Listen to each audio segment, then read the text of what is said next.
10 మంది దగ్గరికి 10 సార్లు వెళ్లి నీ సమస్య 10 సార్లు వాళ్ళకి చెప్పుకునే కంటే, 10 మంది దగ్గరికి వెళ్ళి 10 మందికి 10 సార్లు నీ సమస్య చెప్పుకునే కంటే, ఆ 10 సార్లు దేవుని దగ్గరికి వెళ్ళు. ఒక్కడే దేవుడు, ఆ ఒక్క దేవుడి దగ్గరికి 10 సార్లు వెళ్ళు. 10 సార్లు చెప్పు, కనీసం 11వ సారైనా నీకు జవాబు పంపుతాడు.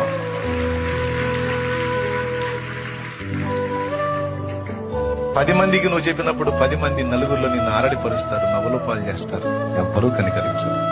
కానీ ఆ 10 సార్లు నువ్వు జీవంగల దేవుడి దగ్గరికి వెళ్ళి, నా తండ్రి నా పరిస్థితి ఇదే, నువ్వు ఆయన వైపు చూస్తే, ఆ 10 సార్లు నువ్వు వెళ్ళి ఆయన ముందు మోకాళ్ళు ఉనితే ఓపికతో, కనీసం 11వ సారైనా నీ పక్షంగా ఆయన బలమైన బాహు కదులుతుంది.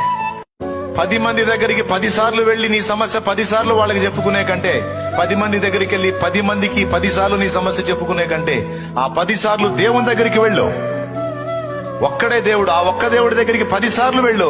10 సార్లు చెప్పు, కనీసం 11వ సారైనా నీకు జవాబు పంపుతాడు.